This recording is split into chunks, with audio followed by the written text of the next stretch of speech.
Big L, rest in peace. Rest in peace.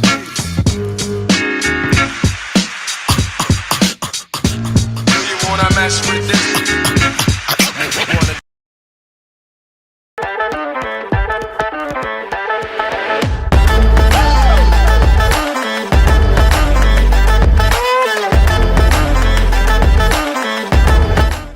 All right, good morning, everybody. Of course, we're switching over to Streamlabs. So the second I go live, my Stream Deck's like, oh, you must be using Streamlabs. Let's go do that. So you lose all access to all your things. Good morning, everybody. Welcome to the party.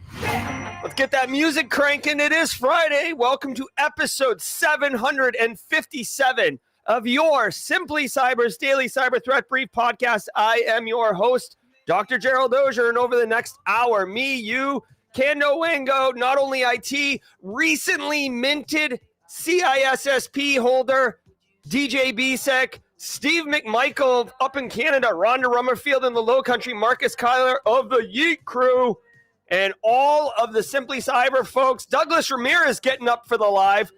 Rock on, my friend. We are all going to be shredding the top cybersecurity news stories of the day. I'll be giving my expert opinion and analysis on each of those stories. Let's try a screen transition. Oh, is it going to work? Yes, sir. Welcome. We're going to be shredding the top cybersecurity news stories of the day. I'll be giving my expert opinion and analysis on each of those stories, on what it means to you as a practitioner. So how can you use this information to drive cyber risk reduction? We're also going to be celebrating Sean Saylor's getting second round interview. All right, we got some on-screen GIFs and sound effects. I'm getting spicy. Good morning, Jenny Housley.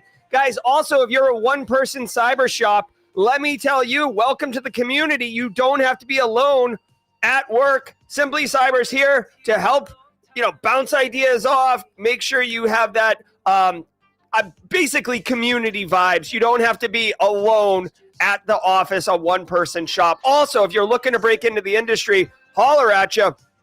But I want you to know that you have a place here at the Simply Cyber community, not just as an attendee, but there's massive value here for you because A, you will be asked in any job interview, how do you stay current? Right here, what I'm pointing at is the answer. 2, you're going to want to connect and network with people. Right below the answer to question 1 is the answer to question 2. That is the Simply Cyber community. Say hi. Everybody here is quite supportive, quite inclusive, and very, very kind. If you're not, you kind of just get eliminated. You kind of self-select yourself out because you're like, oh, these people are too nice and too kind. And I'm grumpy. I'm out of here. All right? So you're going to love that. And on top of that, just getting exposed to concepts, terminology. I see so many people in the comments on the regular say, hey, I got a job in the industry, and thank you, Simply Cyber community, because I have the confidence to be able to execute because there's no weird, strange terms coming at me. I've seen this all before, and I'm all about good times. All right. Phil Stafford is the answer to question 2. Port Zero in the upstate. Guys, it is Friday, so it's Grayson's Joke of the Week, presented by James McQuiggan at 35,000 feet. So be ready for the good times alongside animated GIFs and sound effects. It's all about good times. I want you to know we got a bunch of stories lined up for you, but I don't prep or research for any of those because I want to make this authentic. James McQuiggan, 23 months, almost 2 years with everything that's happened. It feels like 2.5 years. James McQuiggan, squad member.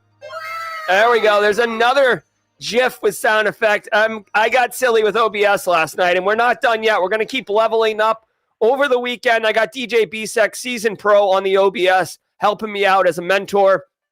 Quick shout out to Pamela up in the UP, giving 5 squad memberships out to people.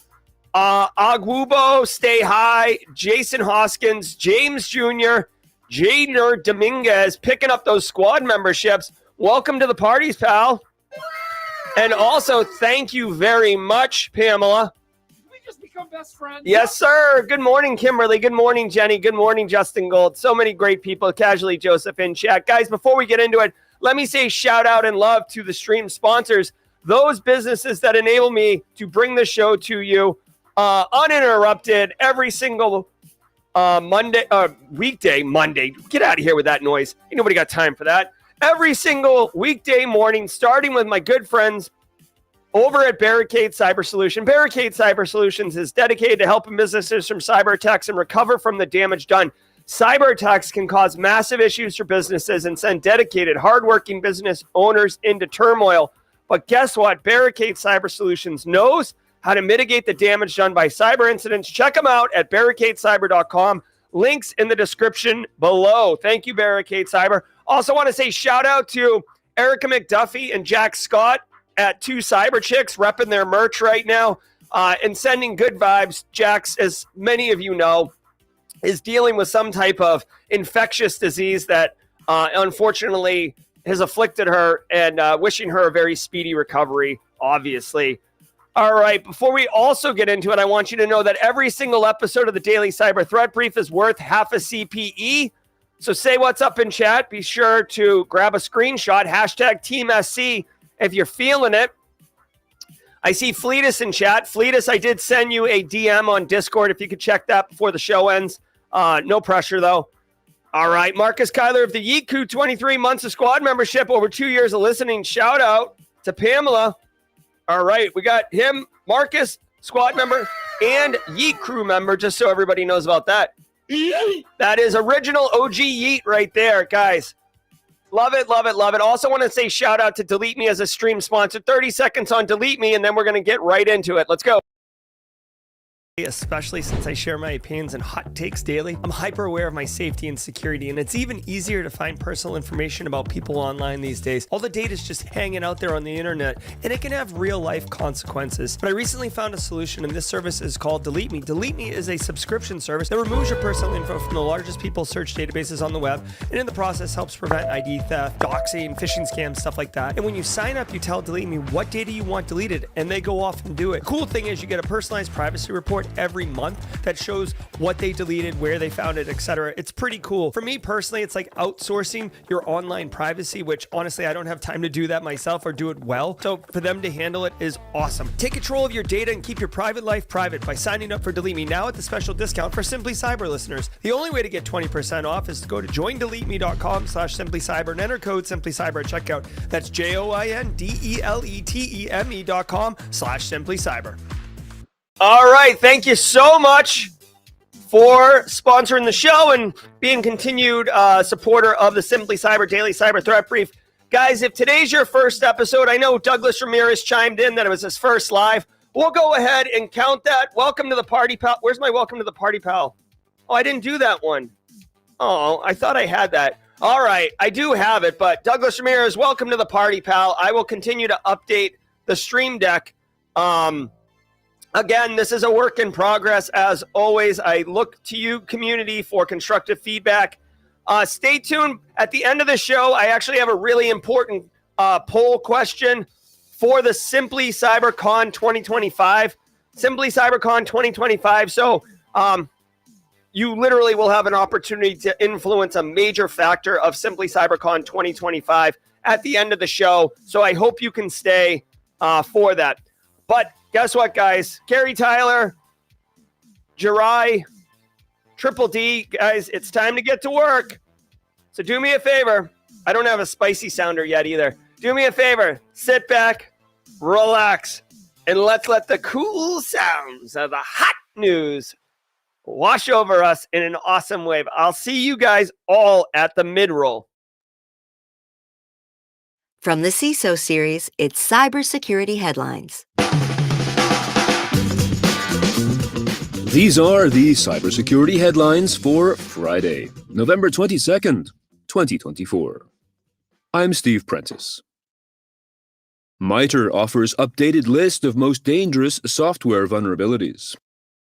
MITRE, M-I-T-R-E, the not-for-profit organization that oversees federally funded R&D centers with an eye to cybersecurity, has updated its Common Weakness Enumeration Top 25 Most Dangerous Software Weaknesses list, reflecting the newest developments in the cyber threat landscape. At the top of the list this year is cross-site scripting, followed by out-of-bounds write flaws, SQL injection bugs, and missing authorization coming in at number 10. CISA, which worked with a branch of MITRE in putting together the report, is now urging organizations to, quote, review the list and prioritize these weaknesses in development and procurement processes, end quote. A link to the list is available in the show notes to this episode. All right, so check it out. couple things to share on this one. First of all, I've heard of common web enumeration or common weakness enumeration. I always saw it as CWE, so like I just thought of it as the acronym. Interestingly, I was today years old when I realized that MITRE does this top 25 list. I don't know why. I didn't know this. Because when I see this, here's the thing. When most people talk about, Tyler's up. Yeah, get him on panel. And we've got Fleetus will be joining us on the jaw-jacking panel as well today, so stay tuned for that. Here's the deal. When we talk about web applications, and remember, dude, there's so many web applications out there. Like, we live in a sassy, you sassy. We live in a SaaS-based world all over the place. There's SaaS apps all over, and they're all basically web applications. And because they're web applications, they potentially could suffer from common web application vulnerabilities.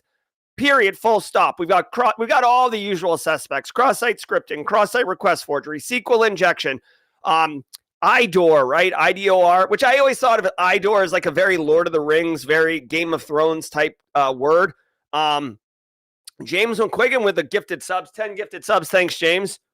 Did we just become best friends? Yep. So listen, for forever, OWASP, OWASP, OWASP has the OWASP top 10, and many people always go to the OWASP top 10 to look at like, these are the top 10 weaknesses, and you should focus on that. And different people like Naham Sek, for example, who do bug bounty, have said, Stoke also says this, like, you should focus on like one vulnerability type and get really good at finding those and then expand versus trying to get good at all of them. Now, the reason I bring it up is because one thing that I've always been kind of like annoyed.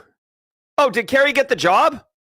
You got to remember, Carrie, I can't read chat, produce the show, and give hot takes all at the same time. So mod chat, if Carrie got a job, let me know, because he's saying I didn't give him a wrecking ball. I would love to celebrate everyone and anyone getting a job, including Carrie. The one thing about OWASP that's always bothered me is that OWASP doesn't update very frequently, right? I think if you go look, I think it's like 2017, and then they had an update in 21, and I don't know if they've updated since 2021. For something that's the most common or the most highest rated dangerous software vulnerability, I need that updated at least annually, if not more frequently. We have tons and tons of telemetry to be able to inform that ranking. So for me, OWASP gets a little crusty and a little dated if it's not updated frequency. So I don't know if OWASP hears footsteps, but MITRE's coming for your lunch, dude. Put it this way. If I was going to go look, I would go to MITRE and check this out. Now, here's further information. If you are working at a business where you're responsible for protecting the business or the applications, and they are making software that's SaaS-based, right? So you work for a tech startup is common, right? Maybe it's fintech, maybe it's just tech. I know, like, for example, Base Case works over at Haiku. I used to work at Haiku. That is a internet-facing web application, right? So you have to be concerned with that. If you're Netflix, if you're Amazon, if you have any front-end web application component to your business product or to your infrastructure, you should be checking out the top 25, at least the top 5. Also, as a student or practitioner who's looking to skill up and potentially wow interviewers, I would be mindful of at least a couple of the top 25 and be mindful that they are in the top 25, so you can just drop that in casually in a conversation like, what's cross-site scripting, right? And you could be like, this is what cross-site scripting is, yada, yada, yada, definition, whatever, like an easy kind of softball interview question. And then be like, and interestingly, it went up from number 4 to number 3 in MITRE's 25 dangerous CWE listing this year. So there's definitely an uptick in activity. When you start dropping where the weakness is inside a industry recognized list, and you have context that it's getting worse or getting better, now you have my attention. As an interviewer, I asked you to give me a definition, which is basically basic, and you took that and made it more compelling of an answer. So that's just a little pro tip right there. And Leo Nunez says, thanks, Leo. The OWASP top 10 comes from surveys, so that's why it takes longer. Even more reason. I'll tell you what, like I'm hitching my wagon to this OWASP, to this MITRE 25. All right. Hey, DB, dropping a super chat. Thanks, DB. Did we just become best friends? Yep. And please remember to hit that button. It helps with the algos. It certainly does, and I appreciate that. Really quickly, let's see this really quickly. Carrie says, good morning, everyone. I got the background check to come back. I can get busy delivering for Walmart customers right now. All right, so Carrie's been working for some work here for a bit. Nailed it. Let's go, Carrie. Oh, yeah. So of all the animated GIFs, that one is the one that I made full screen-ish because we do celebrate the wins here as a community. Freaking love it. Good job, Carrie. Let's keep going. CISOs can now obtain professional liability insurance. New Jersey-based insurer Crum & Forster recently unveiled a policy specifically designed to shield CISOs from personal liability. Representatives from the firm pointed out that unlike other members of the C-suite, CISOs, quote, may not be recognized as corporate officers under a directors and officers liability policy, which normally covers executive liability, end quote. The firm says their goal is to help CISOs who are, quote, in a no-win situation. If everything goes right, that's what people expect. If something goes wrong, they're the person that everyone looks at, and then they're left holding the bag. The quote continues, there are potentially significant financial ramifications for them because they are often not covered by traditional insurance policies. End quote. BianLian. All right. Hey, really quickly, Tim McDonald, a retroactive wrecking ball. Congratulations, Tim. All right. Hey, so professional liability. I get this idea. For those who don't know, cybersecurity insurance, like I'm kind of a low-key nerd for it.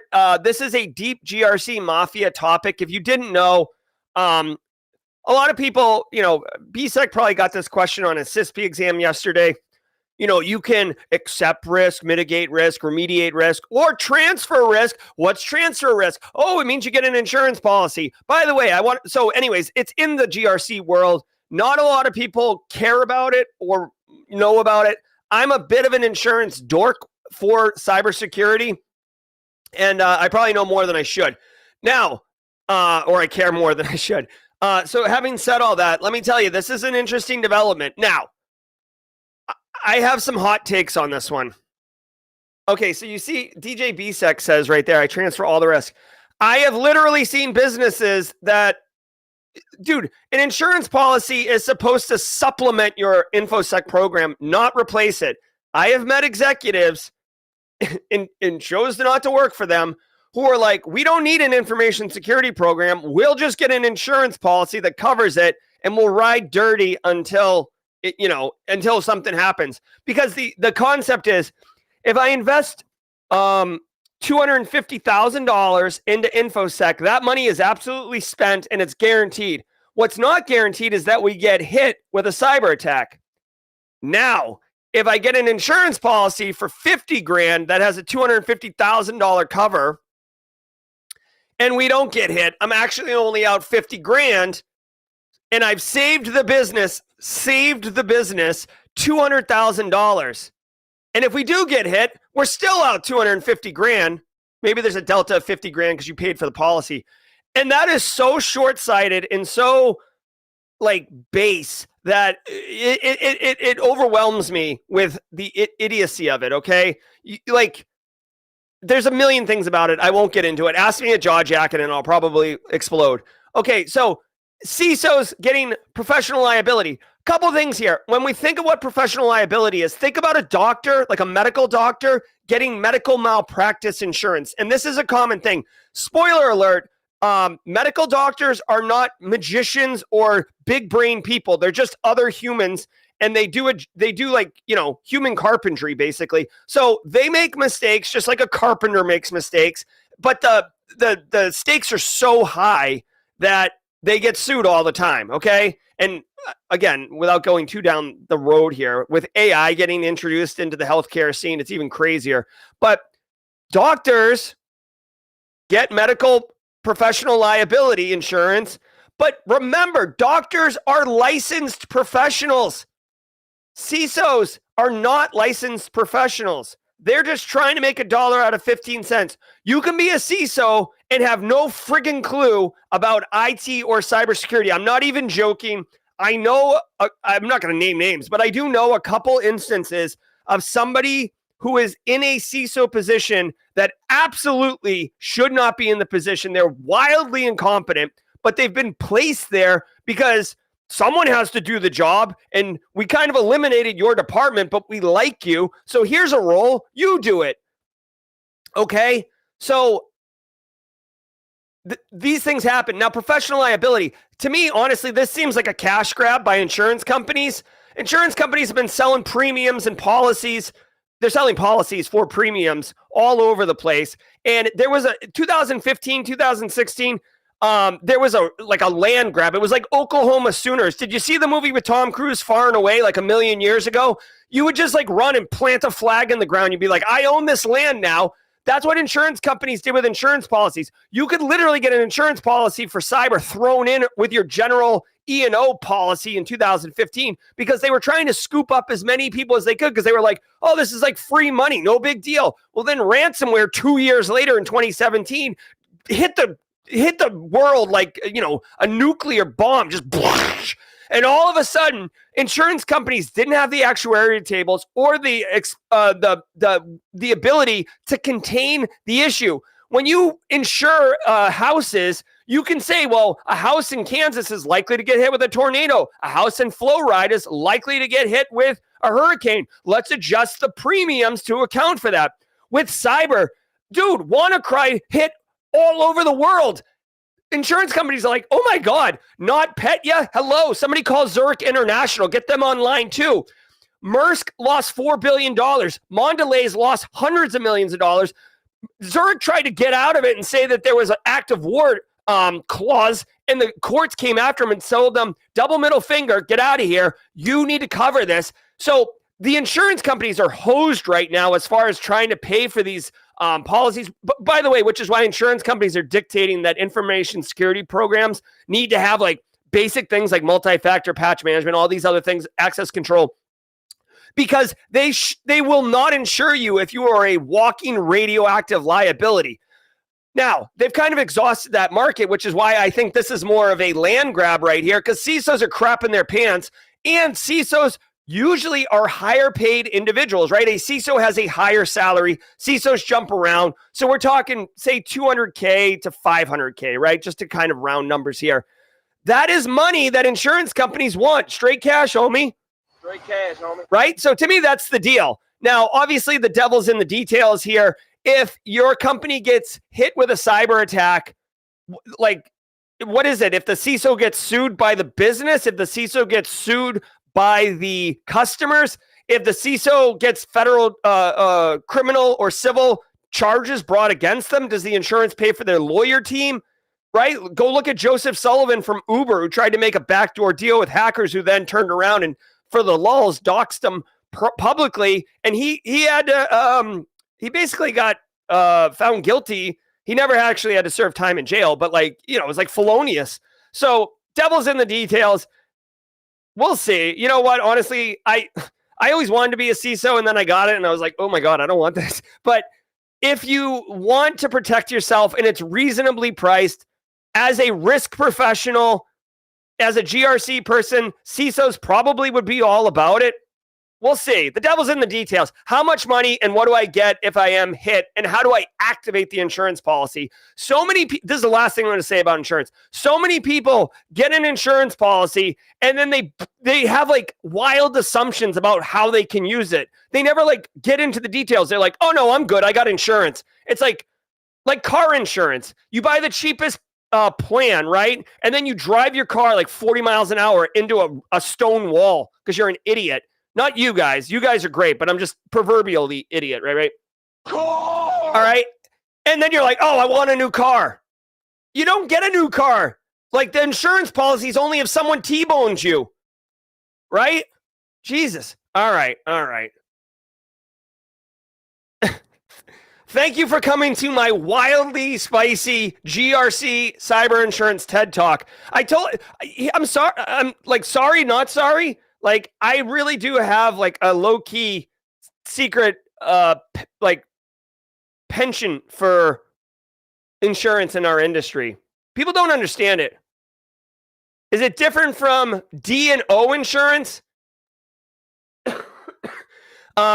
Steve, if you mean like E&O insurance, errors and omissions, I'm not sure what D&O is, but if it's E&O, errors and omissions, chances are likely yes. This insurance policy, directors and officers. I don't know, Steve, about directors and officers insurance. They did say in the story that CISOs are sometimes not considered official officers of the company. A lot of times CISOs will report to the CIO, and that slight distinction would potentially make them not qualified as directors and officers, and therefore not covered by those clauses. All right, thank you. And Group refines its game. Warnings have been issued by government agencies in the US and Australia regarding new TTPs being employed by the BianLian ransomware group, that is BianLian. These include, quote, shifting exclusively to exfiltration-based extortion and leveraging new approaches for initial access, command and control, and defense evasion, end quote. Thought to be a Russia-based group with its Chinese-sounding name typical of its practice of misattributing location and languages to throw off its pursuers, its shift towards exfiltration-based extortion means it still steals data and commands a price for it, but does so via file transfer protocol tools rather than ransomware, leaving the victim's systems intact. French. All right, so really funny. Couple quick things here. This is BianLian threat actor group. As far as threat actor groups, the top 5 threat actor groups out there, easily, it's BianLian, and BianLian. And if you Gen Zs don't know what you're looking at, that's Dave Chappelle. He's hilarious, and this skit was awesome. Shout out to Chappelle. Okay, so check it out. A couple things. One, BianLian is a Russian-based threat actor group. Not obviously, but they are definitely using the TTPs right here, TTPs, to help identify that it is Russian-based. It's interesting that the threat actors behind BianLian are changing their TTPs. This is the top of the David Bianco pyramid of pain. All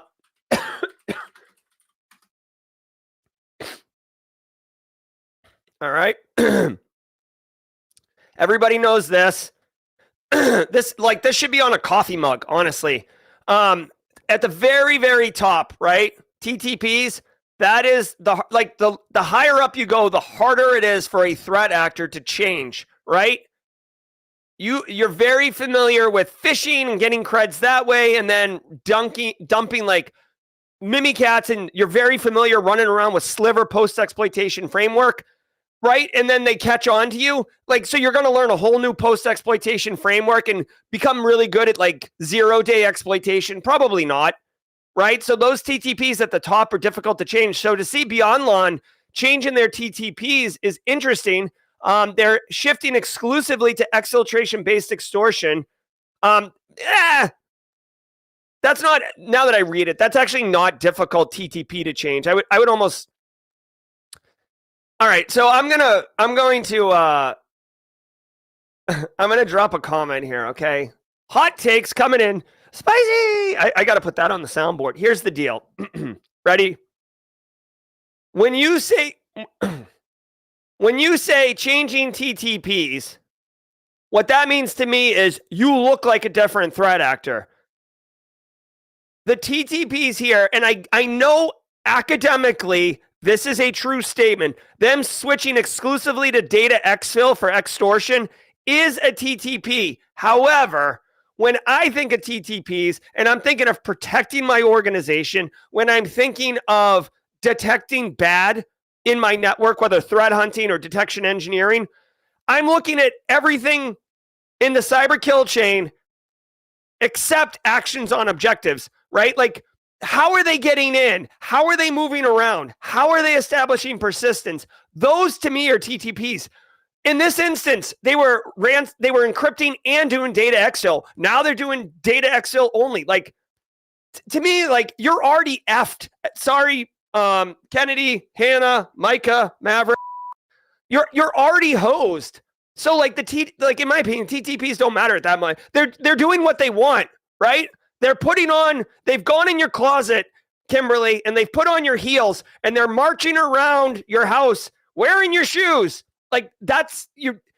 Okay, so I know it's a very specific it's a very specific niche thing that I'm getting hung up on. When you look at MITRE ATT&CK TTPs, you know, what they do at the end of the attack is part of the TTPs. But if I was asked in an interview about TTPs, I would absolutely not include like actions on objectives, okay? Now, I'd probably get that question wrong in a CISP exam or whatever, but that's what it is. Now, the other thing I want to point out, there's obviously real TTPs and indicators of compromise in here that you would want to make sure that your organization is protecting from a ransomware attack. If you're immature, I'm so dumb. You are so dumb. You are really dumb. For real. All right, hey, I'm gonna walk this back in like the most elegant way possible. I'm gonna take the L. So as I scroll down in the story, again, I don't research or prep for these shows, so it's authentic. I guess they do have new initial access and persistent techniques, which would be earlier in the kill chain and would meet my requirements. So this is me embarrassing myself. Thank you. It is Friday before a holiday week, right? Come on. They've expanded their initial access techniques to include RDP creds and attacking Windows and ESXi infrastructure. Their C2 or command and control looks like they now be using reverse proxy and Grok and modified versions are open.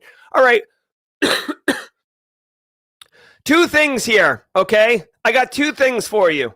They are changing their techniques. So first of all, you would want to update your IOCs to be mindful of this. If you're a more mature program and you're ready to like start protecting from specific threat actor types, if you've already mastered the basic stuff that would be, you know, any cyber threat actor, to include like external surface hardening, EDR, multi-factor, end user awareness, all the common things, right?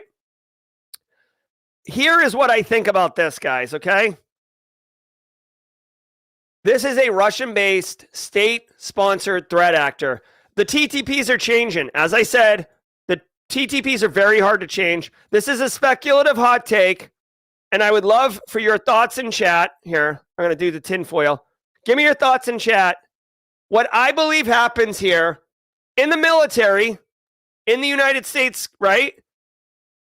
You usually deploy, or you do a couple years at a certain job, and then you switch roles somewhere else. I don't know if, in fact, that's what's happening in Russia, but what I suspect is they have new operators who are running this BianLian ransomware threat actor group. That's to me, someone who has workflows and tools they're comfortable with, they typically kind of stay with them. Now, if you replace that person, someone gets conscripted into the military, someone retires, someone has an unfortunate accident and dies, next man up. If that person who's the next person in the seat has different techniques, they grew up Gen Z, not a millennial, and they prefer, you know, ngrok reverse proxies over Cobalt Strike, whatever, they're going to use it. To me, this right here would strongly indicate that there's new operators sitting in the chair, and that, you know, that's fine. Just be mindful of it. Final thing that I'll say on this before moving on. It's Friday. We're kind of chill here. Russian state-sponsored group calling themselves BianLian in order for victims to think that they're a kind of a Chinese or Korean or, you know, Asian-based threat actor group. Like, is that the equivalent of this, where like Steve Buscemi's like, oh no, I'm a teenager. Like, dude, it's so like, you changed your name, bro. Like, that's not I don't know who that's fooling. but I don't know. Seems silly. All right, let's keep going. Hospital suffers cyber attack. Patient data exposed. The name of the hospital attacked has yet to be released, but the attack has been claimed by an individual with the nickname Nears, Nears, as part of a series of attacks through Mediboard, an electronic patient records solution made by Softway Medical Group and used by hospitals across Europe. This recent attack claims to have involved the medical records of 750,000 patients, although the threat actor claims to have access to more than 1.5 million people overall. Softway Medical Group has confirmed the attack, but stated that, quote, this was not the result of a software vulnerability or misconfiguration on their part, but rather through the use of stolen credentials used by the hospital, end quote. In addition, they stated that the exposed data was not directly managed by them, but rather hosted by the hospital. All right, so they filled out their whole bingo card here. Hospital gets their health data exposed. Compromised credentials were the result of that. Can you please, in 2025, can we put it on the vision board to put multi-factor authentication everywhere? Brosif, if you stole credentials, I mean, maybe you had session tokens or something, but chances are it was just username, password. Can you please have like better passwords? Maybe even, I don't know, introduce passphrases into your life, right? Also, shout out to DJ Bisek and Justin Gold here. GDPR has entered the chat. Enjoy your financial fines. Straight cash, homie. All right, so we're behind schedule. If you work in healthcare, you know, you are a top 2 attacked industry, period, full stop. Threat actors know it. Victims know it. There's patient safety is a real thing, which is why they attack hospitals, because they feel like there's more urgency to pay them or to deal with them as threat actors and whatever. Also be mindful of third-party risk. You put your data somewhere, you are taking that risk, even though the organization that's hosting it is the one who's going to be the one with the problem. Obfuscate the database. Yeah, I mean, you could obfuscate the database. Here's the thing. With data, you can do something called data tokenization, where basically you're not allowed to directly interface with the database, but there's like a middleware kind of thing where you get access to a data tokenized version of the data that you can then, you know, take out and convert into useful data. Those are techniques, but I would say those are for like higher enterprise or bigger enterprises. I don't know how big this hospital was. 750,000 patients, not good. We're behind schedule, so I'm going to keep going. Let's roll. I saw many friends in chat, IT career questions. Courtney, Micah, Maverick, and Zach crushing it going into this Friday. Zach, what do you think of my OBS situation? Oh, yeah. Let's go. Thanks to today's episode's sponsor, ThreatLocker. Also, hello to Kathy Chambers. Good morning, Kathy Chambers. Do zero-day exploits and supply chain attacks keep you up at night? Well, worry no more. You can harden your security with ThreatLocker. ThreatLocker helps you take a proactive, default deny approach to cybersecurity and provides a full audit of every action, allowed or blocked, for risk management and compliance. Onboarding and operation are fully supported by their US-based support team. To learn more about how ThreatLocker can help keep your organization running efficiently and protected from ransomware, visit threatlocker.com. That is ThreatLocker.com. All right, we do this every day at the mid-roll.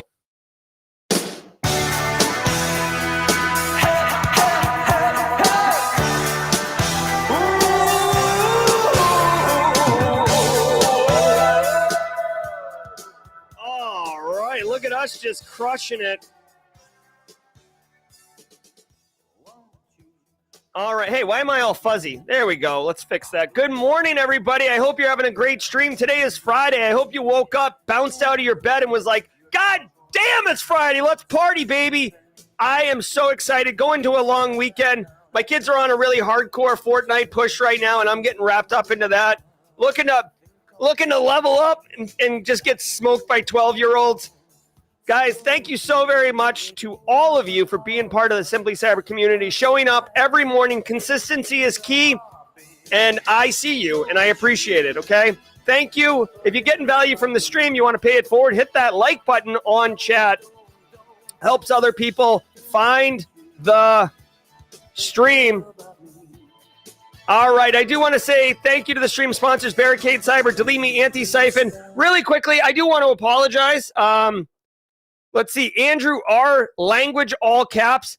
That explosion of energy came out of nowhere. I am super excited. I am riding high right now. Not high, but riding high.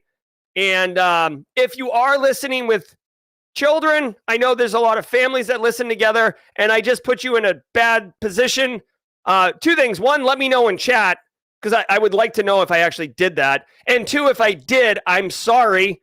I have children too, and I would not like them to be exposed to foul language, which is why we're trying to do that. That just kind of came out of nowhere.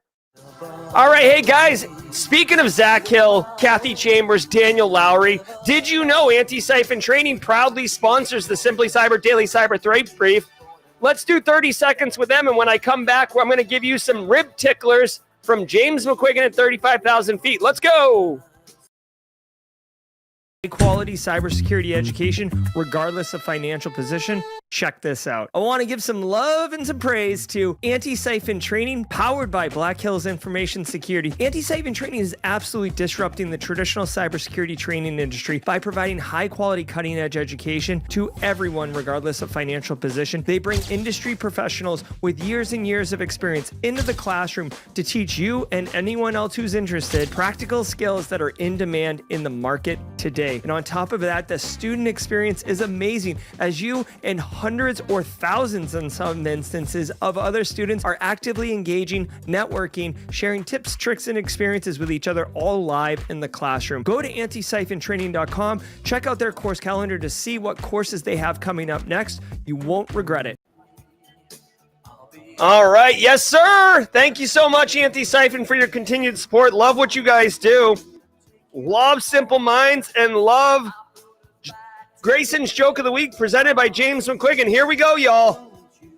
Seeing as Thanksgiving's coming up, here are some Thanksgiving jokes for everybody from James, okay? What happens if you divide the circumference of a pumpkin by its diameter? Oh my God, math this early hurts my head.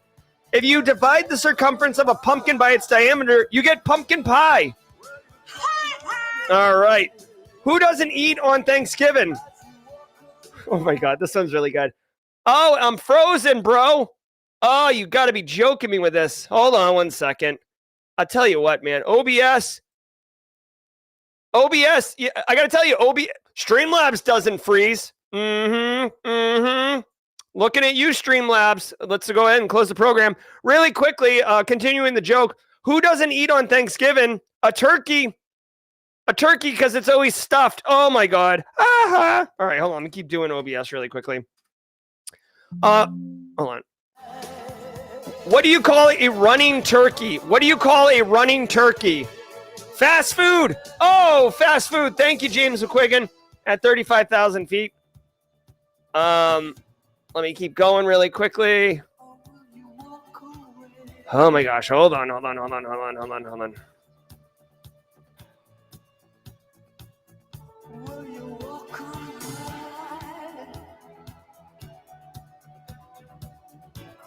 Oh my God, hold on one second.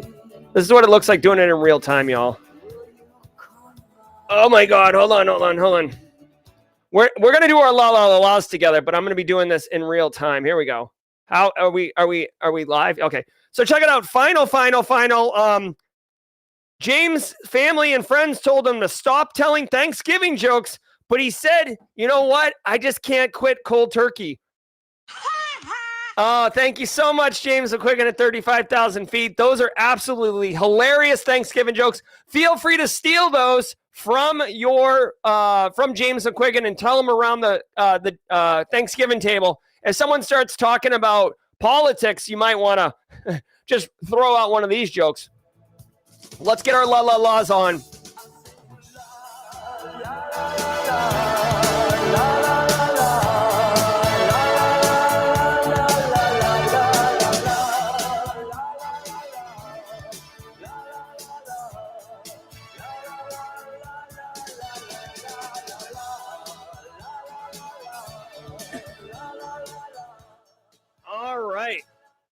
Thank you so much. Let's get back into the news. Definitely seems like the issues when I play the GIFs and the memes on the stream here. Fortinet VPN design flaw hides successful brute force attacks.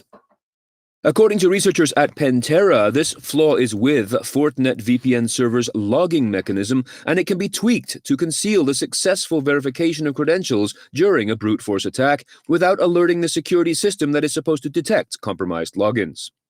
The brute force attack itself remains visible, but only failed attempts are logged, not the successful ones, which generates, in their words, quote, a false sense of security, end quote. Yeah, that is problematic. Okay, so shout out to Pantera. I hear about them from time to time. Not to be confused with Pantera, right? Who doesn't know this album? Woo! Vulgar display of power. This thing was lit in the 90s. Get some of that. Respect. Everybody knows it. All right, so check it out. Fortinet continues to... you ever seen that meme? Hold on one second. Dude, this is like so on brand. This is so on brand. You ever seen this meme? I feel like everybody's seen this meme, and I don't have time to like make it proper. But like, this is the dragon on the left is Cisco, the dragon in the middle is Aruba, and the dragon on the right's Fortinet. Like that's basically a visual communication of like what the deal is with Fortinet. Seriously, consistently falling over themselves. So Fortinet VPN design flaw, or is it a feature? I don't know. You tell me. Doesn't disclose successful brute force attacks. So remember, when there is a brute force attack and people are like hammering on the, hold on a second, let me pull this up.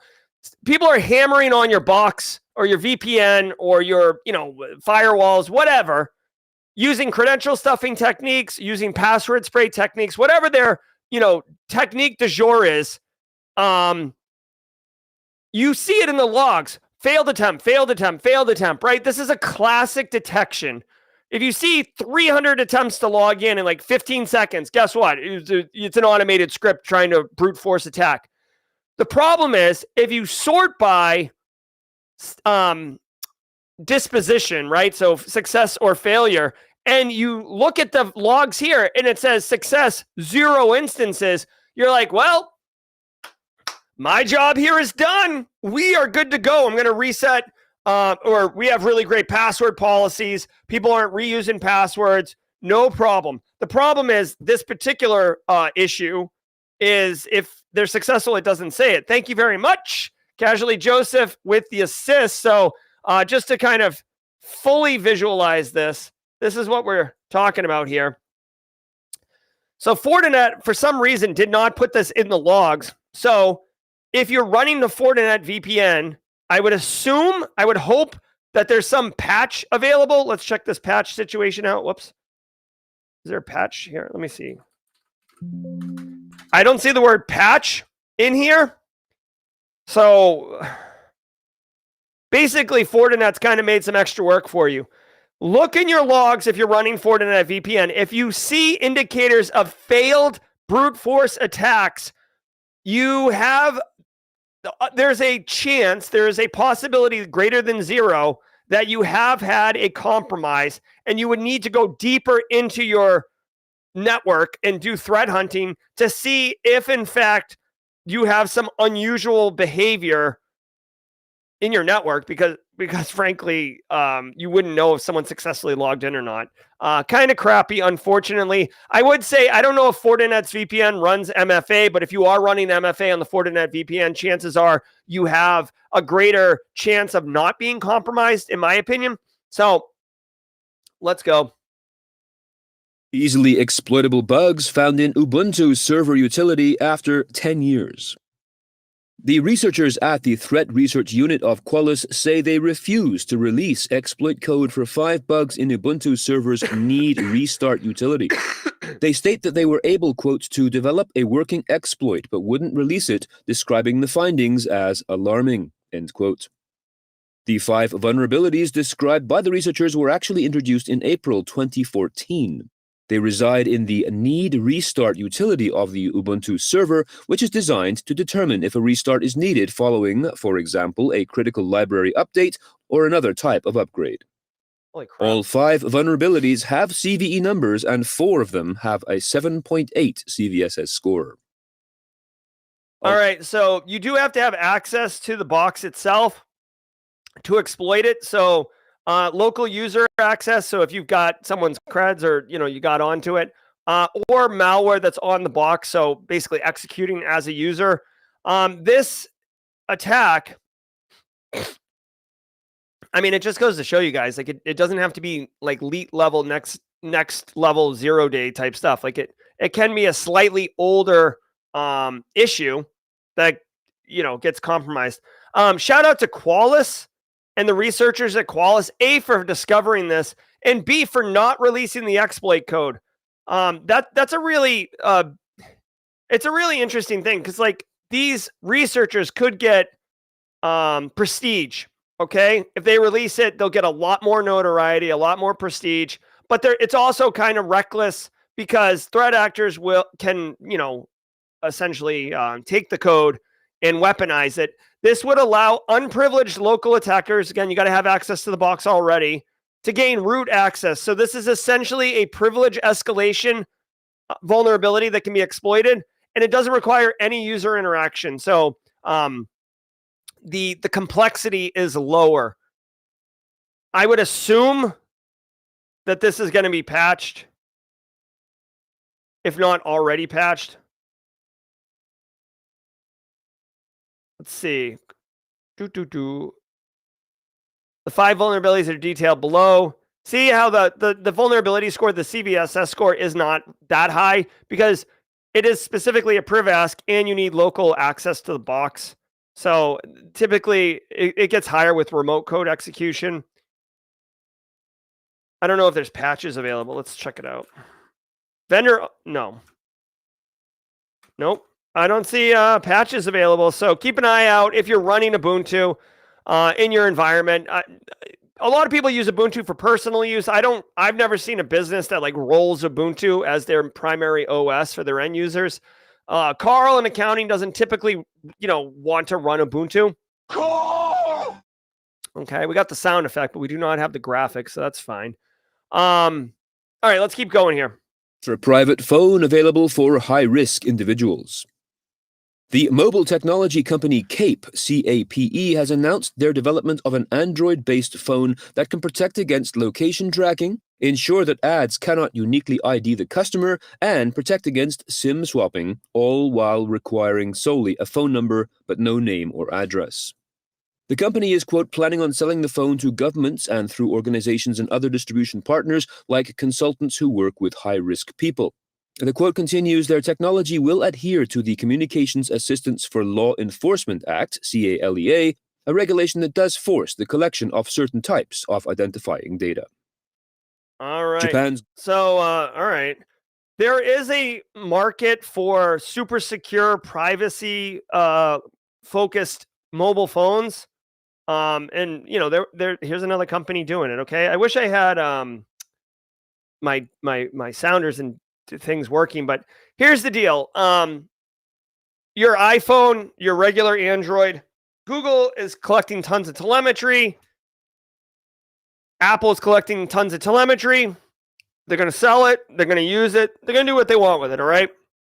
Some people who use, thank you, Zach Hill. I will unleash the demons of my sailor longshoreman heritage. So listen, some people don't want to be tracked, right? Like I'm sure Elon Musk doesn't want people to know where he is right now.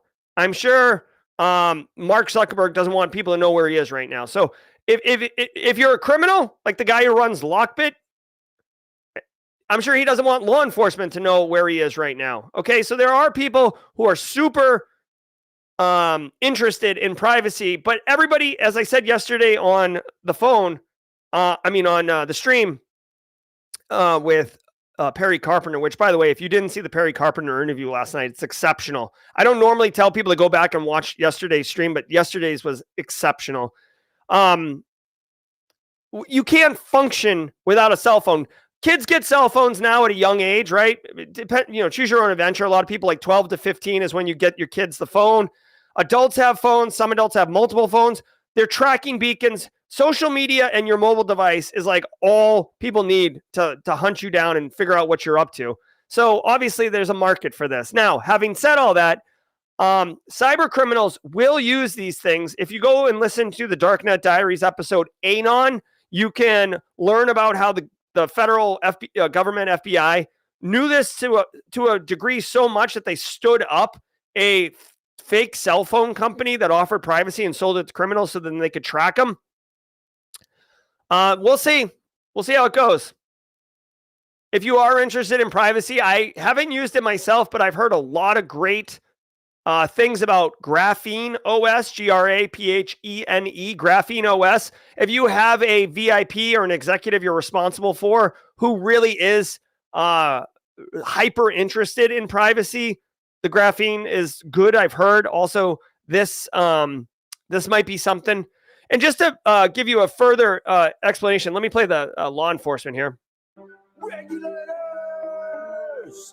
One of the other interesting things is like, just to kind of, hold on.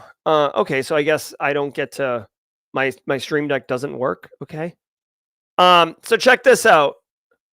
One of the interesting things about these apps, like you'll open the phone and there'll be like no apps there, or there'll be like 2 apps. And I think with the Anon phone, like you had to like hold the calculator, or you open the calculator app and then you did like a certain math function, like, I don't know, like 25 divided by 5.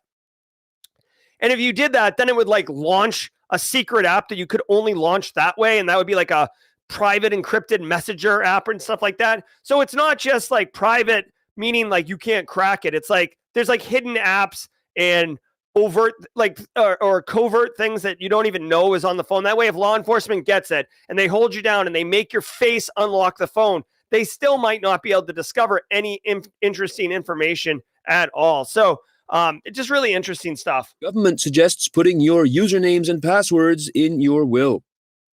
Described as digital end-of-life planning, Japan's National Consumer Affairs Center on Wednesday released a collection of suggestions to help avoid the complications and costs associated with passing to the great beyond with passwords still hidden.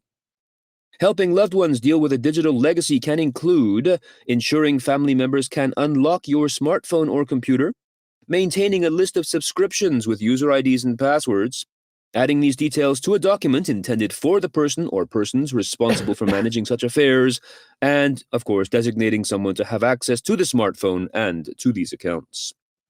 All right. I mean, if you've ever forgot your password, or heaven forbid, you're helping, and this isn't an ageist thing, it's just a real thing. If you're ever helping an elderly person get configured on multi-factor authentication on their iPhone, and you tell them that they need to log in and download the multi-factor authenticator app on their iPhone, and then they ask you what their Apple password is, and then you try to help them get their Apple password, but it's like yelling into a void trying to get support from like Apple or Google or Microsoft. This is the reality. So shout out to Japan for putting usernames and passwords into wills. Of course, I do want to point out really quickly, this is like basically, I hate to be a jerk, okay, but this sounds like something that like a bunch of 12-year-olds came up with in like social studies class, where they're like, what would be a really interesting thing that we should implement? They're like, we should put usernames and passwords in wills. If you have multi-factor authentication, username and password's not going to do much for you, right? Unless you could somehow reset the password. But then you would probably need username and password to the email account as well. Secondly, what if you change your password? You got to go update your will. That's a big process. 3, like, if this data now gets documented, so threat actors break in and steal your digital will, and now they've got the keys to your kingdom because you documented it. Everything about this to me is like a good idea. Okay, like, so no. Now, having said that, what I would recommend, and frankly, this is a process that I've implemented personally, so a little tidbits Tuesday here. Obviously, I'm a super cybersecurity nerd, right? Spoiler alert. Spoiler, if you didn't know, I'm an absolute dork when it comes for cybersecurity. So I've got all sorts of passwords everywhere, password vaults, multi-factor, lots of, things. So assuming I walk outside and get hit by lightning or the ceiling collapses, if I die unexpectedly, okay? Two things. One, if you don't know, Google, if you use Google Mail, they actually have, it's like a really deep, it's not hidden, but it's not obvious. They have a feature that you can implement in Google where if you don't log into your email account for like, I think 90 days, or you could set it for 90 days or 6 months or something like that, you can basically craft an email and decide who it sends to, okay? So like I've configured this thing, and inside the email, I've put a couple heartfelt sentiments to my wife, and I've given her some instructions on where to go for the next part. It's not like a treasure map, okay? But like I gave her some, because I don't want someone to get into that and get some sensitive information. So I explained to my wife that, I'm sorry I'm dead, essentially. And here's what you need to do in order to get access to our finances and like lawyers and next steps and stuff. So from there, I've got secured in a secure facility, I have a document, a paper document that she would be able to access that has very sensitive information that she would need in order to be able to get access to all the things that she would need to do. My insurance policy, finances, accounts, these type of things. So just, again, I hate to be such a morbid person on the last story, but from a business continuity perspective and a disaster recovery person, like I would be remiss as a GRC professional if I didn't plan essentially a catastrophic event of me dying, right? So I just putting my username and password in a will, like that's stupid. Being able to set whoever you're responsible for up for success in the event that you die, that to me is a good move. Okay. Yeah. So I'm going to go just really quick. I'm going to go ahead and update my, my email blast that goes out if I don't log into my email for 6 months, to also include a secondary treasure hunt for Casually Joseph. It'll be on one of those menus that kids get at the restaurants where you use the crayon to follow the treasure hunt. So, well, you could do it as a Simply Cyber community event. I'll lay a couple things around the low country, and at the next Simply CyberCon, you guys can go on an adventure with me. All right, that's going to do it. Don't go anywhere. Let me get my Skyline scroller. All right, guys, we got a great show today. I hope you enjoyed the living crap out of it. I do apologize if I put any Simply Cyber community member in a bad spot by yelling GD. Unfortunately, I felt the Lord in me, and I unleashed it.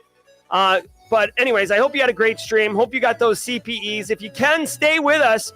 It is Friday, which means we have Jaw Jacking, which is a 30-minute Ask Me Anything show that if you have any cybersecurity questions, you will get answers. It's essentially mentoring at scale. We do like to be able to provide mentorship here at the Simply Cyber without paywalling it. On Fridays, we do have a panel. So it's going to be more than just me. I'm going to introduce you to the panel as we get in there. I'm super excited. Don't go anywhere. We'll be back. I'm Jerry from Simply Cyber. Next time, stay secure. Cybersecurity. Join us every weekday for Jaw Jacking, where industry experts answer your burning questions about the cybersecurity field. Live, unfiltered, and totally free. Let's level up together. It's time for some Jaw Jacking.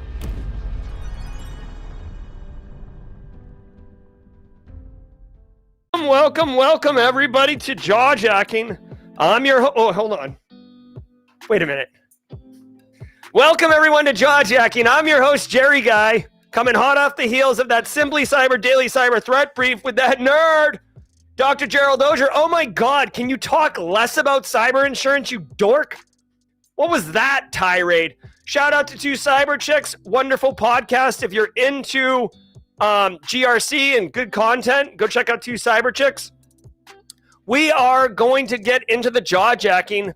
As always, we have the panel let's go ahead and bring them on and introduce them. I'm going to kill the music. Starting first of all, we have our recently minted CISSP member. You guys know him as DJ BSEC. People are going to have to start calling him boss. Ladies and gentlemen, coming from the great state of Texas, DJ BSEC. Hello.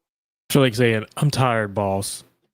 Yep, exactly. 100%. So BSEC absolutely destroyed the CISP. We can ask him about that experience in a minute. Also coming on the channel, most of you know him as Kashmir. His girlfriend calls him Joseph.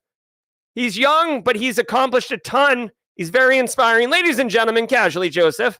What's going on? Oh, look at you. Minted. He's recently minted too. Yeah, recently minted, right? CYSA Plus. CYSA, yeah. I love it. You're growing. Hey, look at that. He's got his like InfoSec beard coming in. That looks good. I love it. All right. And then finally, at least to get the panel started today, we might add some more people. First time panelist. Guys, you may have caught his talk at Simply CyberCon 2024. It'll be available on replay pretty soon on the Simply CyberCon YouTube channel. He was also the Simply Cyber Community Member of the Week this week. And shout out to Rhonda Rummerfield, who made the suggestion yesterday of trying to see if the Community Member of the Week would be available for panels on Friday, kind of to get more information about them and see what they're doing. Spoiler alert, Fleetus actually reached out to me earlier in the week and said, hey, man, I'd love to help out in any way. And this panel is a great idea. Ladies and gentlemen, Fleetus Poston the third. And if I said it wrong, Fleetus, let me know. You didn't. Nice to be with you this morning. Awesome, dude. I love it. I love it. Now, Fleetus, just so I can preface this, can you just give us like 30 seconds on like where your expertise is centered? Sure. I'm a cyber defense manager. I currently run a security operations center. Grew up doing cyber defense through a regulated utility, the banks, and now at a technology company. So I have a heart for security awareness or human-centric security, as I gave the talk at Simply CyberCon. Oh my God, I love it. Be still, my heart. A place for cyber awareness. Do you get equally passionate about cyber insurance, or is that a bridge too far? It's not a bridge too far. It's just it's not possible to do it anymore because they violate all of them per the terms that you listened to earlier. You have to have 1,000 pages, 1,000 controls, or you don't get your payout. Yeah, exactly. So it takes that just to even get your signature on there too. Yeah, what used to be a 2-page document is now almost 60 pages. Yeah, it's kind of gross, and I can tell you, like, some insurance companies won't even talk to you. They're like, do you have MFA? And you're like, no. They're like, all right, the insurance company has left the chat basically. It just drops. So, hey, as we're getting the questions queued up, DJ BSEC, you took your CISP yesterday. Can you give us 2 minutes on your experience, maybe your prep for those in chat who are studying for a cert? Sure. We still have somebody in green room though. Oh, hold on. Who's here? J-Mod's in there. Oh, he must have just shown up. Ladies and gentlemen, coming on stage, we've got him. You know him as Justin Gold. He's also our resident water expert. Ladies and gentlemen, Justin Gold. How are you, Justin? Good morning, everybody. Glad to be here.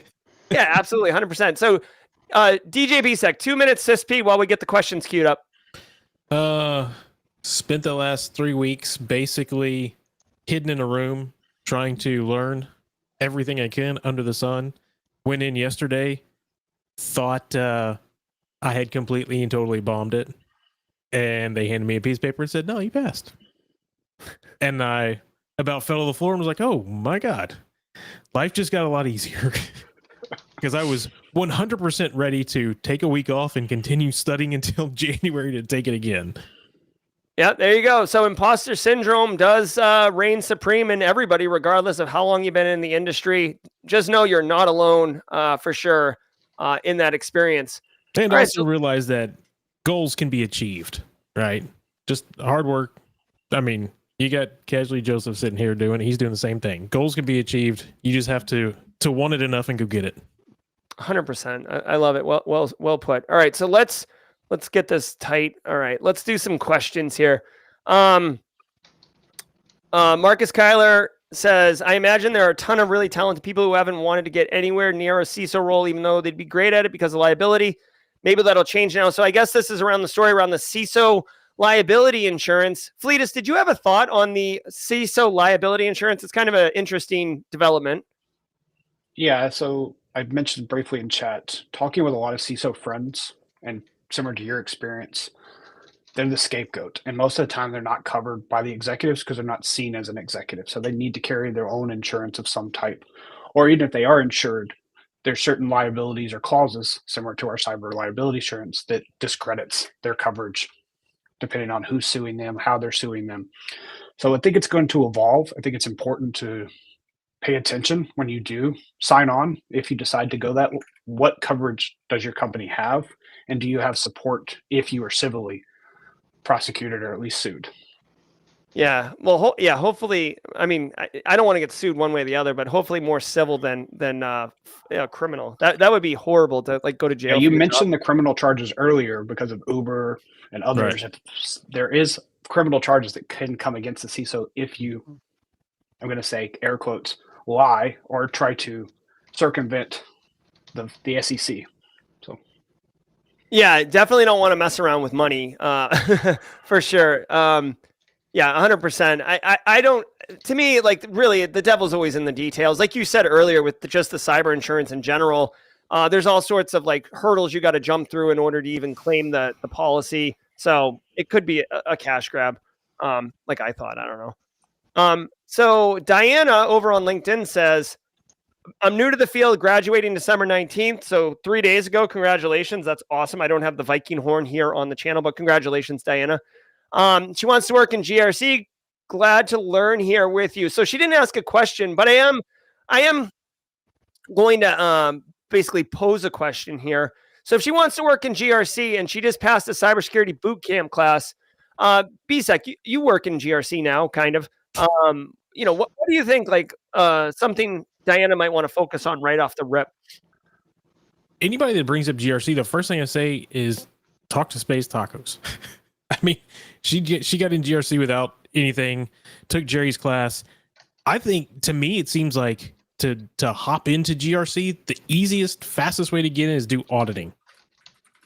Be an auditor, or if you're already working at a company, maybe go to, if you've got a security area within the company or IT area, tell them, hey, do we have any policies? I'll go through and make sure everything's good. Like, get into that space so you actually have that the knowledge or the skill set that's out there that you already have, right? You can put it on your resume to say, hey, look, I'm doing this for company A or company B.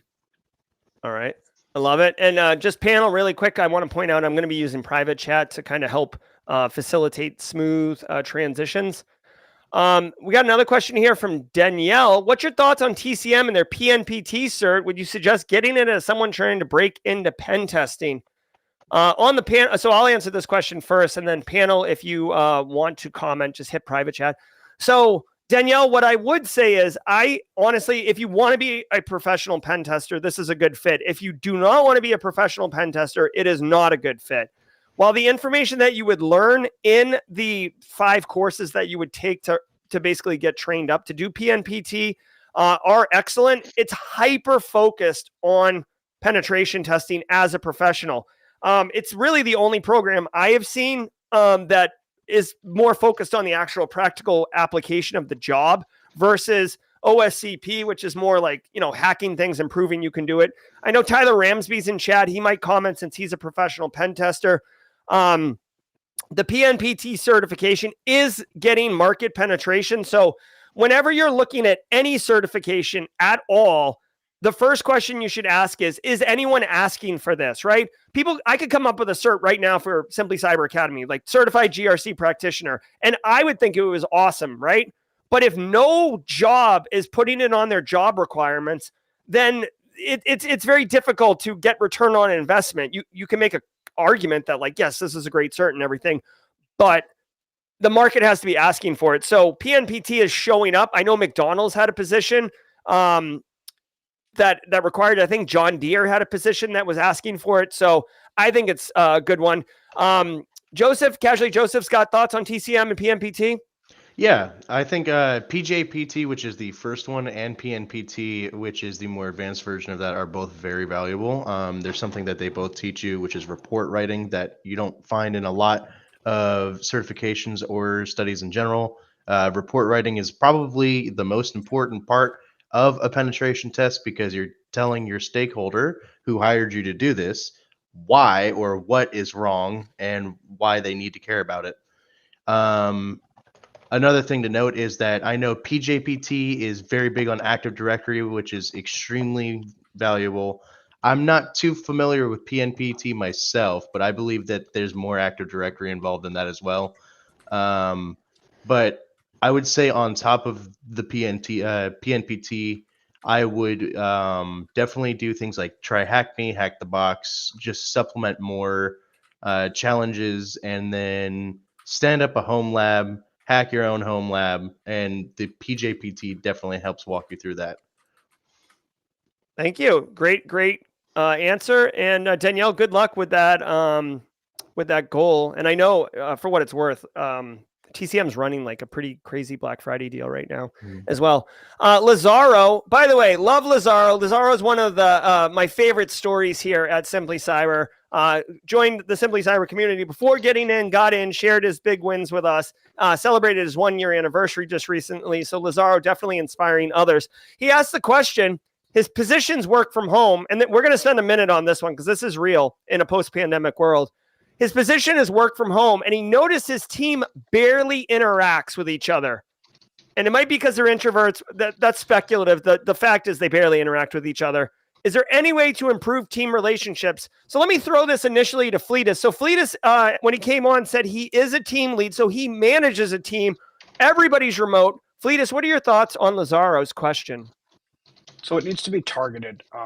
I hold stand-ups. The stand-ups is a time to ice break, then dive into what we're working on. And then additionally, we're heavily Slack shop. So we have a lot of channels that we can interact with folks. So we call them Y channels. So I have a dad joke channel. We have a Y bridge, which is news and random thoughts. So we at people, we get them to engage via Slack. Then when we intro meetings, we do emotional checks first. Like, how are you doing? Get to know the person virtually, because I worked at this company. I'm going on 26 months. It took me a year to meet some of my team. So I had to build rapport virtually. And to do that rapport was to ice break and to get to know them and have dedicated time. Another thing that's good is we're in different time zones, but setting aside like a virtual lunch or a virtual coffee hour and just join, disconnect from work, just like you would at a water cooler, and just chat, just banter. Banter goes a long way because you kind of like your Tidbits Tuesdays, you learn a lot about someone. So when you see a news article, when you see a story where they're living, I live in North Carolina. A lot of my team, a lot of my company reached out after the hurricane came through our mountains. They know that because I shared where I live, what my passions are. And you do that when you're remote by sharing what are you passionate about outside of your cyber role. I love it. And Kimberly Can Fix It chimes in too. She's worked remote for over 10 years, and she says, if leadership doesn't do it, no one else will. Great point, setting that tone at the top. Many of us work remotely. I know, Jay Gold, you recently started working for a remote company. What are your thoughts on Lazaro's question here? Yeah, I mean, honestly, the same kind of take. That ice break is the key word that I would take away from that. If you're just sitting around and nobody's saying anything, nobody's going to randomly start that conversation unless somebody does it. So, put a joke in there, or if you have something kind of serious to talk about, kind of ease into that conversation.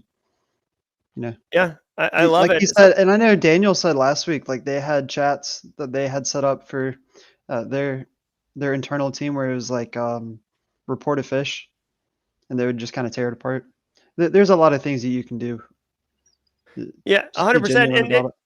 And don't think that like jawjacking. Don't think that like team building exercises. I know that like, trust falls and rope bridge things are kind of like cringy now, but like think about this. Like you could just say like, hey, like first of all, I feel like team events and stuff like that need to be more during work hours, right? So you don't feel like you're taking away from the person. Like back in the day, like when we were growing up, like Fleetus and BSEC, the Gen Zs here, they don't get it. But when we were growing up, like, dude, you were kind of like expected to go to like the work happy hour. So like you work your full day, then you have to go to a happy hour. And sometimes it's fun, sometimes it's not. But like you had to like schmooze with the boss, or else, you know, it was like, it was a freaking not soap opera, but it was a meta game, right? Game of Thrones. So, but it feels bad because you're like, I want to go home. Like I want to be with my family. I don't want to be here. So carving out work hours to do those things, good.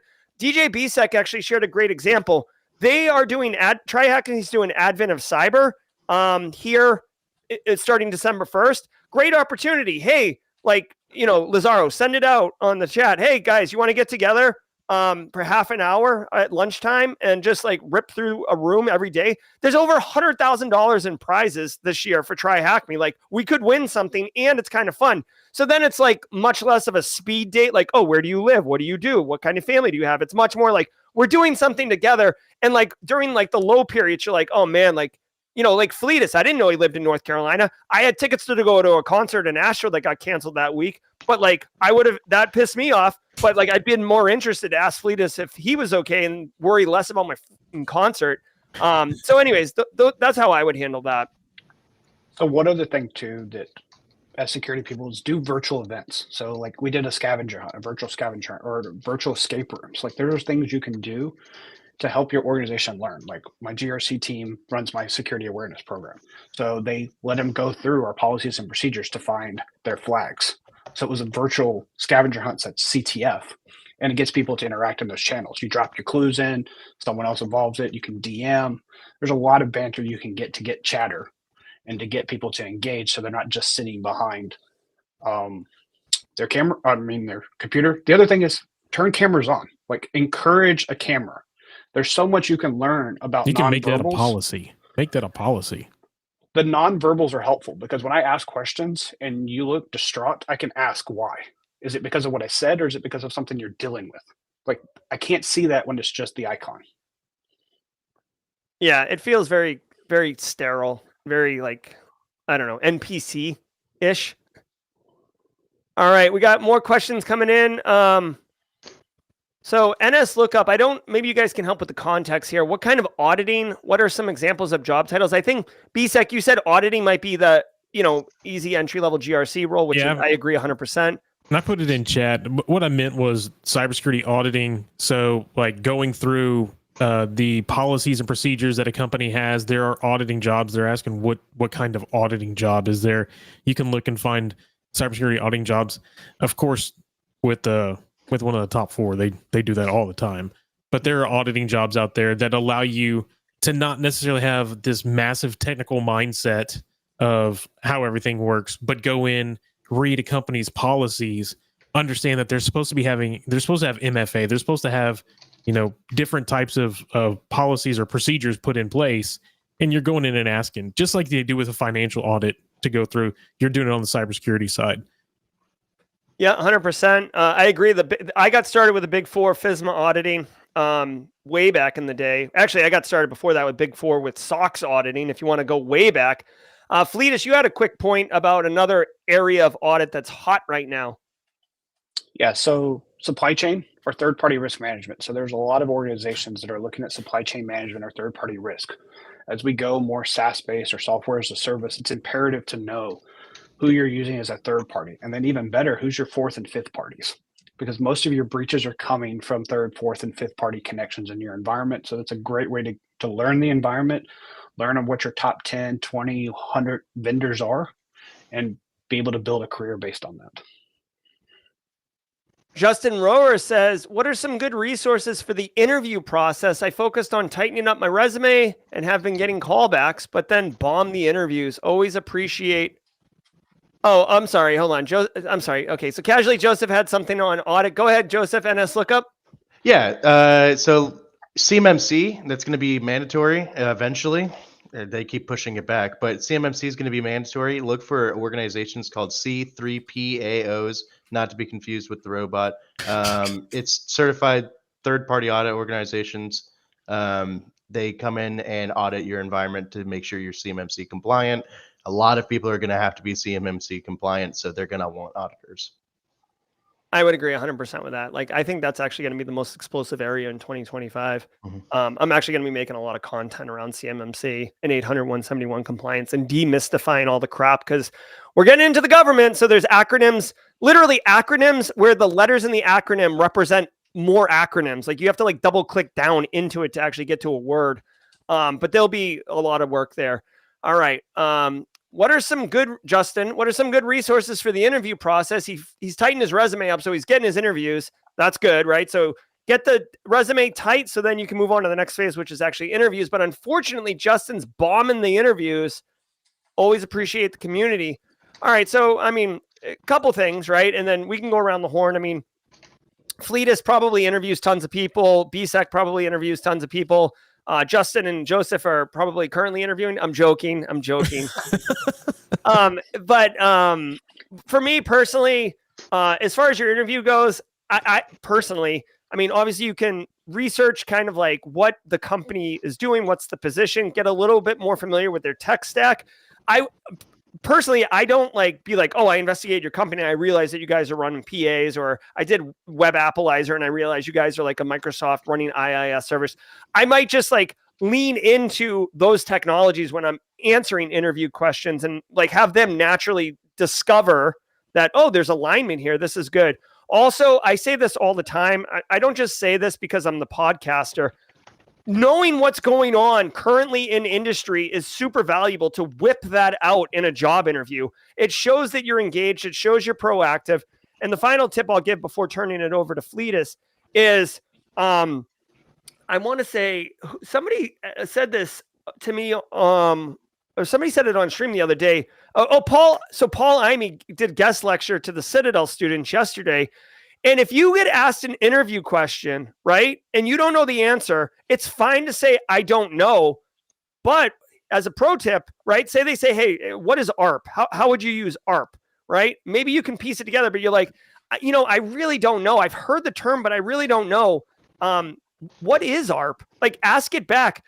Even though you're putting them on the spot, they should know the answer. But like, you're showing inquisitiveness. You're showing desire to learn. This is played out, but like, we who hire people, I can teach you anything. I need you. I can't teach you to be inquisitive. I can't teach you to have initiative. I can teach you how to configure a firewall or how to use a vulnerability scanner. That's easy. I can't change your like personality type. So demonstrating that in an interview is really, really good. Fleetus, what do you think? So I could spend the entire podcast on this, and I may later, because I'm actually going to do a session later today. But to reiterate your point, curiosity and inquisitiveness is imperative. I don't care how well you interview. I've interviewed neurodivergent and introverts numerous times. I don't need you to be a public speaker unless your role requires you to be a public speaker. It's okay to say, I don't know. And to your point, I think you mentioned it earlier this week. When you send that follow-up email, answer the question in 2 to 3 sentences. Don't give me the Stack Overflow, but give me 2 or 3 sentences about how the question you failed at. Additionally, come in knowing of what the company is actually doing. Look for their mission value statements and ask the leader about those. That's how you learn about the culture without ever having to ask the culture question. Rephrase your questions to learn so you're not asking stereotypical, tell me how work-life balance is. Talk about a publish where they're out volunteering or where they're out serving the community or when you see them have flex schedules because someone shares it. That's your research. That's the recon that you can do before you interview. And then interview me. Ask me questions like, if this was posted today, would you apply? Why or why not? Make me answer the question so you can learn about the company and what I think about the company. And yes, I can FUD it. I can lie to you. I can potentially do this. But if I'm a good leader, I'm going to answer the question honestly. No, I wouldn't apply for the job, and here's why. But this is the job I would apply for at the company. And you can learn a lot about the company by interviewing me, not just letting me interview you. Oh, that's phenomenal. DJ BSEC, what do you think? To kind of answer the question, on here he's saying that he's making it all the way through and then he bombs the interview. You should always have a follow-up. There should always be whether you were going to get the job and they sent you a message, you should always send a message over and thank you for the interview. Find out and hey, just want to make sure the job hasn't been closed yet. Where am I in the runnings type of thing? People will send messages back to you and let you know what's going on with it. Hey, we've got, we're interviewing 10 people for this. We're making it. Maybe you've made it to the next round or something along those lines. But don't just walk into an interview, do the interview, think you did good, and then never hear back. You still have to be the one that's initiating that contact, because you got to realize the people that are interviewing you aren't just interviewing you. They're also doing a job. They've got other things that they've got going on. It is a top priority for them to have somebody come in and fill that position.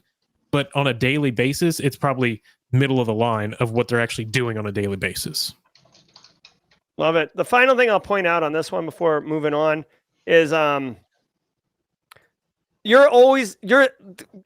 can tell you with 100% certainty, you will be asked at some point, typically the end of the interview, do you have any questions for us? You have to have questions for them, or it is really not a good look. If you say no, it's a very clunky ending to the interview, and you want it to be very fluid and very organic. Have a couple questions lined up, okay? And make sure they're appropriate for the person too, right? So if you're talking to HR, they're not going to know what your, the day in, day out work's going to be, or what the career, well, they might know career progression, but make sure you're asking the right questions.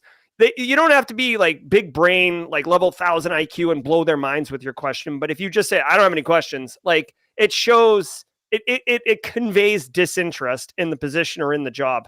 And it's just not a good look. Yeah. OSINT that place. So you do actually have questions, right? Because in an interview, a lot of the times in the interviews, they're not going to, a lot of people think that, hey, let's say I'm interviewing for a cybersecurity job or a network engineering job or something, and everybody thinks I need to know all these skill sets and I'm going to walk in and do that. We've talked about this before. 90% of that interview isn't the fact that you can do the job. It's the fact that, do you get along with the people that are across the table? Do they feel like there's a mesh or not a mesh? And if there's not really a mesh between the two of you, then they kind of set you aside, and you may drop down a little bit more for the next part. You may have the skills, the highest skills out of everybody on there, but you didn't necessarily get along, or the mesh didn't feel like it was as good with the person that didn't have as much skills, because those people across the table that are the practitioners that are doing the job will look at it and go, I can teach this person in 2 weeks what he really needs to know. That I know that if I call him, we're going to have a good conversation. He's going to understand. She's going to understand. And it'll be easier going than what it seems like I'm going to have with this person over here. I'll add to that real quick. I've purposely changed my interview process for that very reason. If you can't mesh with me, you're not going to mesh well with my team. So I tend to do the first screen. If I feel like I can't lead you effectively, I'm probably not going to move you forward, even if you're the most technically sound individual, because it comes down to the culture of the company, especially being a fully remote company. I need to be able to know that you're going to work well with my team, and you're going to be able to work well with me and the organization, and be a partner. As one of our mission values is to work as one and work as a team. And if I can't see that, there's no reason for me to prolong your interview process. If you're not going to be a good fit at the end of the day, when we go to score you out, you're going to score low. I wasted your time. And I don't want to waste anyone's time in this field. And most of us that are doing interviews know within the first 5 minutes or so where we're at. Yeah, I appreciate you do that, Fleetus. Nothing pisses me off more. And I try not to swear or cuss, and I keep a positive attitude most times. But nothing really, there's a lot of things that irritate me, I guess. But when you hear about these job interviews where there's 5 or 6 levels of interviews and it takes a month or 2 months and then you don't get the position, it's why? I was good up until week 6. They just ghost you. What? Yeah. They just ghost you. Yeah, they just ghost you. It's so unprofessional. It's so jerk. And it's such an exploit of the power dynamic that we have the job and you're just a plebe who's looking for a job. All right, really quickly before I flip out on that, I do want to point out to everybody right now, I actually just launched a poll. Shout out to Jenny Housley, who always keeps me on track. Mod love if you're a squad member in chat. So listen, Simply CyberCon 2025. Many of you, all of you on the panel right now are at Simply CyberCon 2024. 2025, we're going to make bigger, better, Wade Wells is already committed to doing a day-long training. Michelle Khan's OSINT course is going to be there, a day-long training. And I'm probably going to add a third training. So it's training, then it's speakers and lecture and talk tracks. We're going to do workshops. There's going to be breakfast, lunch, and dinner covered for everybody. It's going to be at more of a facility. Like we're going to turn the dial to 11. We learned a lot from this year, and we want to make it better for everybody. Here's the thing. We have the opportunity to kind of dictate when we want. I was going to do Thursday, Friday to pair with B-Sides Charleston on Saturday, but for many reasons, I'm exploring lots of options. I've talked to people who have said, I would prefer the conference in the middle because I like to spend the weekends with my family. And if I do it in the middle, that allows me to basically be at work and get paid, but I'm really at a conference. Or there's a lot of pros and cons to both of them.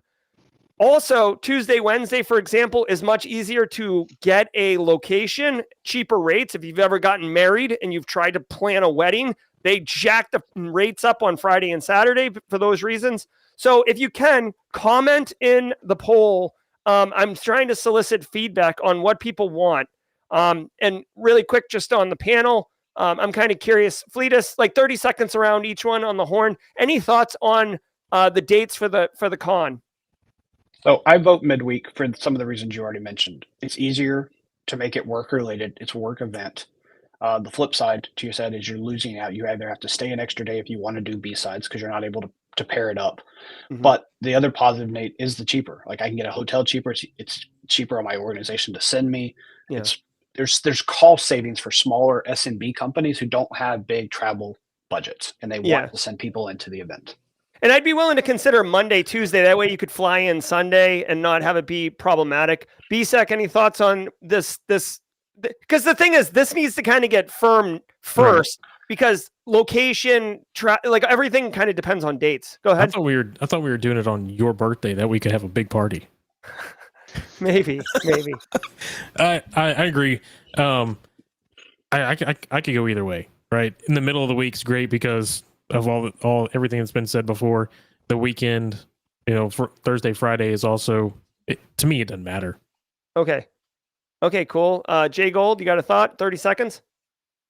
No, I mean, honestly, the same. Either way would be fun for me. I mean, I might either go for the work or go on the weekend.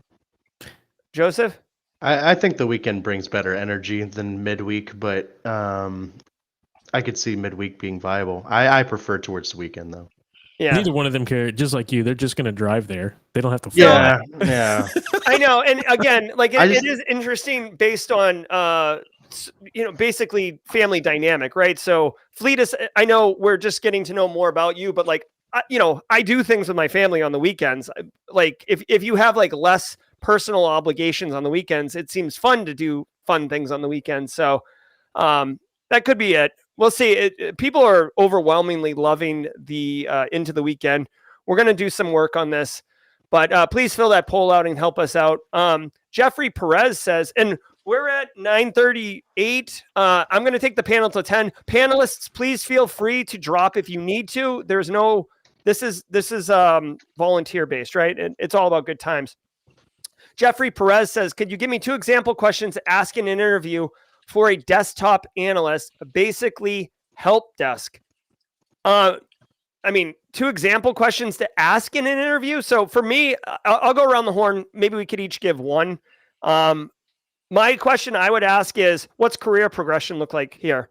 I mean, unless you want to stay on help desk for a while, usually people take help desk as a launching point to grow into the organization. I might say, this sounds awesome. What's career progression look like? Do people do the help desk and then, move into other roles in the organization, or what's the future look like for this role? Joseph, you got an answer for help desk question? Yeah, I would ask them what they look at first when they're looking at a ticket.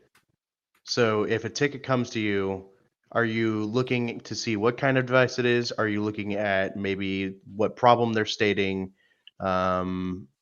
Just trying to see how they're thinking when the problem first arrives to them. Awesome. All right. Wait, I'm sorry. Fleetus. I'm sorry, I'm still laughing at a private chat, but it's good. So because I'm the security mindset, I'm going to ask them, what policies and procedures do you follow to confirm identity? Do you have policies and procedures to follow that if you're really looking at a help desk? Because you don't want to be social engineers. It's easy to social engineer a help desk analyst. I love it. Jay Gold, aka Jay God. So I would, sorry about that. I would ask, what's the user base that you're going to be supporting? How many people and what kind of workload is that? Yeah, I love it. Joseph? Oh, wait, I already asked Joseph. Yeah. I'm sorry. Yeah. ESEC. I was going to say, I follow with what Jerry said. What's the progression like? But I would go a step further and ask, because this is basically an entry-level role, is there training that's involved? Can I get training that will help me progress? Not just learning help desk, but do I get to go do network training, or do I get to go do security training or something along those lines to progress to that next level? Really quick, I want to share a resource with everybody that Zach Hills dropped in chat. This resource is from TCM Academy. It's my understanding from Zach that this resource is free right now, freely available. It says Zach it on screen. Enroll for free. On screen, it says enroll for free. Yeah, enroll for free. I'm going to drop a link to this. Zach was Zach Hill, IT Career Questions, wonderful person. He was involved heavily in the construction of this, and he said that this is absolutely a resource that would apply to everybody that's asking about interviews, interview questions, and stuff like that. So I'm going to drop that in chat, and shout out to Zach Hill for making that resource available to our community, or making us aware of it as well. All right. Continuing on. Hold on. We got all sorts of questions going on here. Sorry. These things aren't getting cleaned up as we go. Okay. All right. So I think all the pinned comments we've asked right now. I do want to let everybody know, Jacob has dropped this in chat, but it's worth pointing. We mentioned Advent of Cyber recently. If you go to tryhackme.com/Christmas, I believe that's the URL that'll drop. It starts December 1st. And a lot of people, you can get a lot of different skills in a fun way. There's a cohesive storyline that runs through it. I also want to point out that they have cybersecurity content creators who do the room. So there's like a fun, like you can do the room and watch a video of someone doing it. 2 thumbs, all smiles. This guy is doing 2 rooms this year for Advent of Cyber. I've already filmed and sent it over. Tyler Ramsby from Hack Smarter is in chat, I think he was. And he's doing at least 1 room, if not more. InfoSec Pat, Insider PhD. I think Tiberius is doing some. So if you're interested in all that, go check it out. It's a lot of fun. And BSEC, are you making AOC content this year? I plan on streaming myself doing it. Yeah. Okay, I like it. Anise says, this one's for you, Fleeta, since this is SOC work here. Anise is a SOC analyst, level 1, 2 years experience, has the SC200, CISA plus, PNPT. Nice job. They want to be an IR person, more threat hunting than monitoring. What to expect in an interview? Sounds like they want to level up from SOC to differ. What would you say here? So your first question is asking if they're a tiered or tierless SOC. That's the first question that I learned to a lot of people. They assume that everything is tiered. Not all SOCs are tiered. Some are tierless. So let's just start there. If you're wanting to do IR, true IR work, yes. Learn about forensics. To the question we just asked for the entry level, what is the operating system of preference? Are they a Mac shop? Are they a Windows shop? Are they a Linux shop? If they are Linux, what version of Linux? And do you have skills in those OSs? Because you're going to be asked to do either dead box forensics or live forensics. And if you don't comfortable in that environment, so learning that piece. Additionally, just ask, what does the day in the life look like from a SOC? How do they escalate? Does the SOC get to do incident response, or is it only the IR team or the deeper team doing IR? Goes back to that tiered versus tierless. So those are the questions they're likely going to ask you, or they may ask, give me an example of when you've performed X, Y, Z, and then be able to give an example. And if you haven't done it in your day job, how have you done it in like a lab environment, or have you done it for a nonprofit? That's another way in this field, just to pivot a little bit. How do you help nonprofits or smaller businesses with their security needs? That's another interview question that will help you. I helped a friend. I helped the local business down the street. I helped my church with this event. Can give you points up because you're showing that you're giving back to the community, not just doing it for the money or the prestige. Hey, I have a follow-up question for you, Fleetus. So one thing that's like kind of the challenge with SOC work is that say you're the kind of SOC where you like investigate it, you don't just throw it over the fence, you're investigating it. So some SOCs, you get the adrenaline dump, you find compromise, you begin investigating, and your shift ends at 5:00. And like you're in the thick of it, right? But you can just keep working, but that can lead to burnout and some other stuff. So would it be a fair question to ask, like, how does handoff of active incidents work? How do you manage your staff from a burnout perspective? Or would you see that as an indicator? Because I could see where you'd be like, oh, that's an indicator that you're not serious about this job or you don't care enough about that job. What do you think about that question and how would you interpret it? So that's a great question and depends on your organization. Are you an 8 to 5 where you have to leave at like 5? When I say leave at 5, once the incident's done, you go home. Or you follow the sun. Do you have an MDR, managed detection response, that you can hand off to? It really comes back down to who's documenting the process with you. Because the more notes you take, the easier it is to have that handoff. This is where I stopped. This is not where I'm looking at. This is where I've stopped. And then they can continue it. And all you do is just transfer the ticket or transfer the SOAR or transfer the log file that you have, whatever, if it's a PCAP, if it's a data dump, whatever you just put it back into a place so they can continue it. They update their running notes and whatever note tool you use, if it's Jupyter, if it's a OneDrive, if it's Notes, whatever you're sharing, or Jira Ticket or ServiceNow. And then when you come back, you can pick it up or you read back through. So I always tell people to go back and read through the previous closed ticket, see what they learned, because everyone comes into an incident with biases. You're only going to look for what you know to look for. The next person who comes behind you is going to look for what they know to look for. End of the day, that knowledge transfer of reading people's notes, that's why writing is important in our field. People forget writing is very important. Can you articulate concisely? I don't need a lot of fluff. I need concise, factuals, non-opinions. Opinions are hard. We want to put opinions. We want to put attestation real quick. And I tell people never to try to establish attestation early on. Just get your facts. And then you do your readout, your lessons learned. Hey, as a follow-up, Fleetus, Connor wants to know, would you hire a SOC analyst with no certs but 2 years of support engineering? Yes. All right, there you go, Connor. You can. The answer is yes, directly from a guy who runs a team of a SOC and SOC analyst and hires SOC analysts all the time. I love it. Really quick. Just to answer that real quick, it's not about your certs. Certs don't mean anything to me if you don't apply them, because I think we've all talked about this. I can say I've completed a training, but until you show me you've applied that training, it doesn't matter. I'm not saying a cert doesn't help you, but when I interview you, if you give me that inquisitive mindset, you're a critical thinker, that's what I'm looking for as a SOC person. I need you to think outside the box. The cert doesn't make you think outside the box. It actually boxes you into what you were trained to look for. Right. 100%. Take that to the bank right there. In this field across the board, you have to know how to think outside the box, how to troubleshoot. Doesn't matter what part of the field you're in. If you're in security, if you're in IT, that's like the most common thing.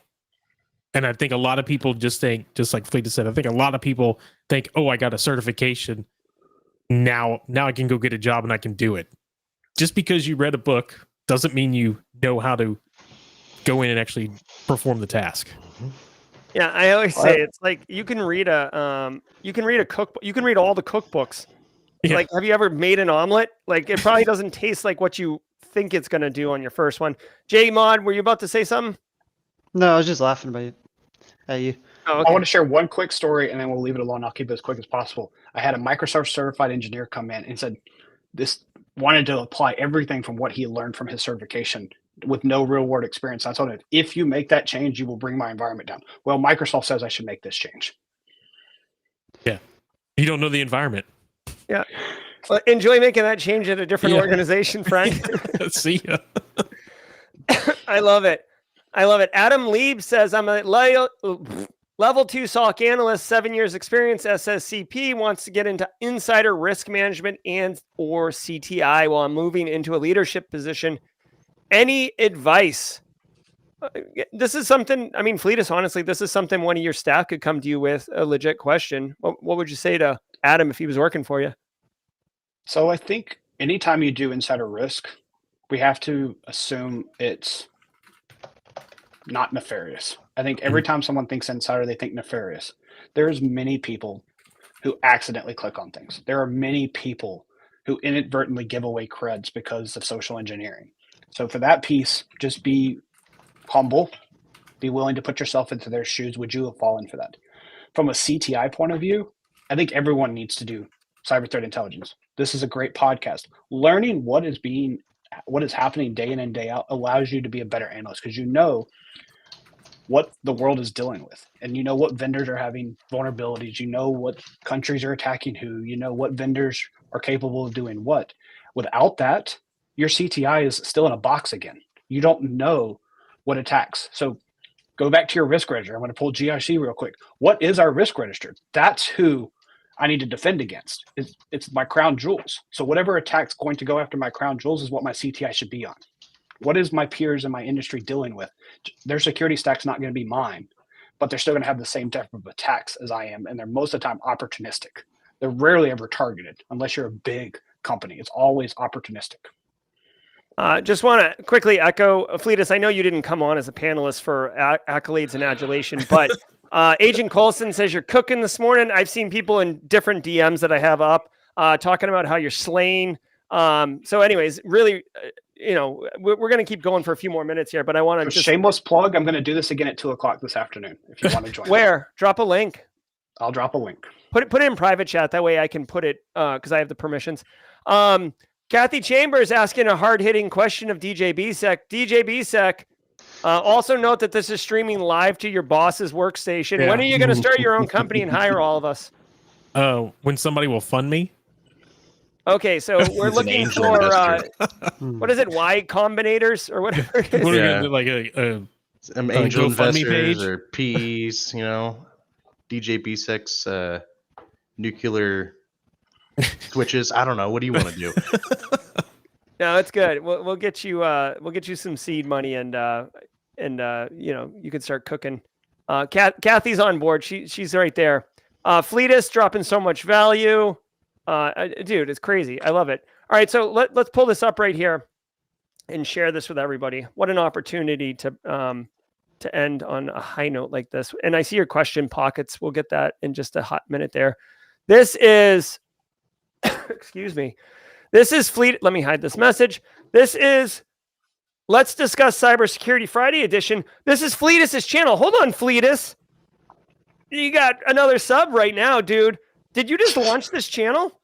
I launched it this week, yes. Hell yeah. All right, so guys, ladies and gentlemen, you have an opportunity to get in on the ground floor with Fleetus. If you enjoyed what he's been cooking this morning, believe me, he's going to be cooking some more at 2 p.m. today? Yeah, 2 p.m. today. Fleetus's channel. This is dynamite, dude. Only 5 subscribers. We need to get some more subscribers to that thing. Yeah, let's pound this thing. Raid. There's 250 people in chat right now. Let's raid this channel. I just dropped a link, and I'll pin it. Replace pin chat. There we go. YouTube's going to end up soft banning him for a little while because of the sudden spike of subscribers. He just got spotted. Yeah, sorry, Fleet. Yeah, we talk him. He goes to go live and That's YouTube's awesome. like, no, you can't do that. You just had 10,000 people drop. Yeah. So Fleetus, what I guess what's this live stream like? What are you doing?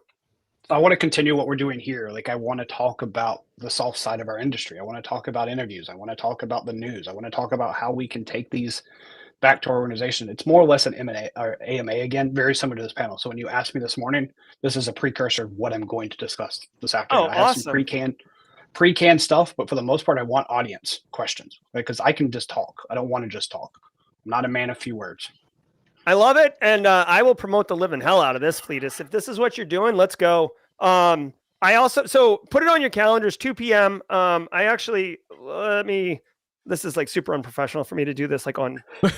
I am free at 2 p.m. and I'm putting it on my calendar right now, so I will be there myself to support you. Also, remember it is Friday, so we are also going to be rating Daniel Lowry. If you guys remember, he launched his channel, very similar IRL stream. It's a lot of good times, a lot of great friends in there.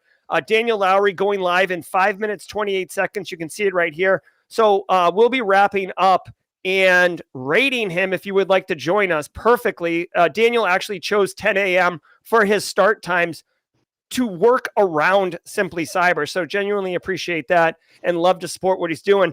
Let's just go around the horn. I mean, I would say, like, want to promote something or share something. Fleetus, you obviously are launching this YouTube channel. Is that all you'd like to share with the community?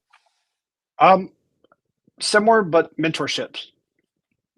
I'm here. I'm not inaccessible. I want people to know, like, no matter what I've done in the field, I'm still like you. Someone had to start. So the one thing I'll tell you right here, and I'll challenge all the panelists on here, is we have to get the unconscious biases out of our head, and we have to remember what it's like to be a novice.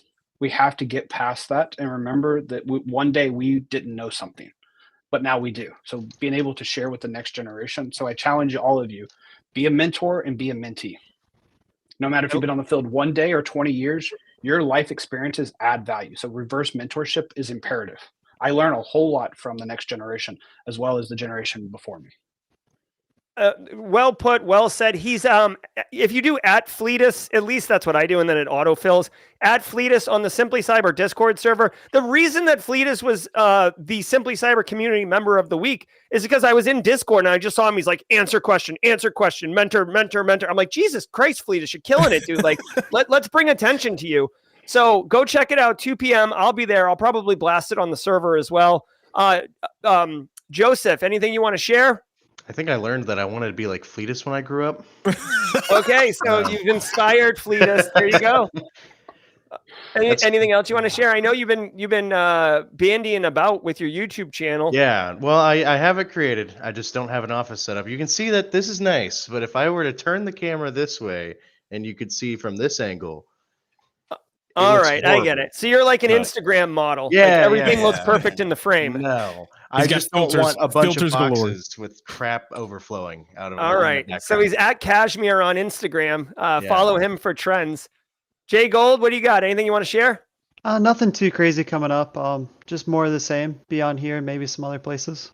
We'll have to see. All right, I like it. And finally, BSEC, CISSP, you're probably getting into the bourbon tonight. Celebrating. Actually, no, we're driving to Lake House tonight for Thanksgiving. We do Thanksgiving early with one side of the family. Oh, that's right. Don't you have a giant bonfire too? We usually try to do a big bonfire because it's cold. We'll see. I don't. Maybe there's no fire ban, so maybe we'll be okay to do that. But we'll see.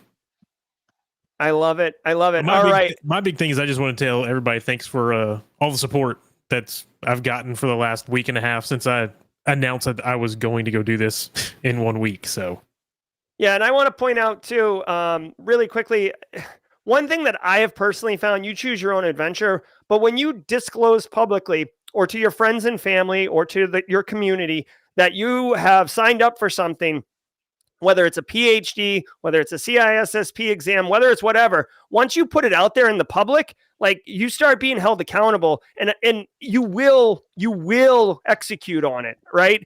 If you don't do that, if you're like, oh, I'll take the Sec Plus one day, and like you're just kind of kicking it, like you're just going to keep kicking it, right? You need to kind of do it, and then public accountability helps me incredibly. Like this OBS thing, right? Even though OBS is failing, I'm still going to keep trying because honestly, the mod team here was riding me like a rented mule, and I wasn't really into it. All right, looks like we might have time for one more question. We got a minute and a half before Daniel Lowry goes live, and I just want to find one more quick question, something like lightning round-ish. A lot of comments in here in chat. Yeah, DJ BSEC's got to drop. That's all right. You know what? I don't know.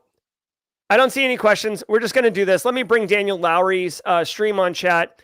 Let's talk about it. Daniel Lowry, this stream is Daniel Lowry IRL. He's improving every single episode. More content. I've attended briefly.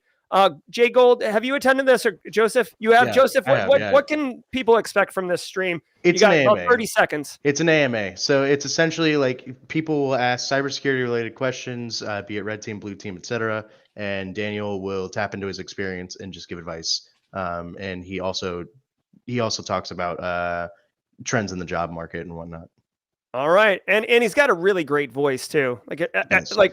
His voice is very baritone-y. All right, guys, I'm going to drop this link in chat one more time. If you'd like to go over and raid with us, even if you can't stay, it would still be cool for you to be part of the raid. Hashtag SC raid is what we'll be raiding with. Guys, I'm Jerry from Simply Cyber. I want to say thank you so very much to DJ Bisek, who had to leave. Thank you, Jay Gold, for being here. Thank you, Casually Joseph, for being here. And Fleetus, our community member of the week and doing so much for the community. Thank you so very much for taking time and giving back to the community and helping others. It means a lot, and it's genuinely appreciated. Yeah, so people say you can find me on LinkedIn. I'm probably the only Fleetus out there, even though I'm the third. My grandfather and father are not active, so if you just search Fleetus, you'll find me on X. I'm now on Blue Sky, and I'm on LinkedIn, all under Fleetus or Fleetus. Oh, there you go. Perfect. Joe, check it out. All right, we're going to go over and raid Daniel Lowry right now. Be good, everybody, and until next time, stay secure.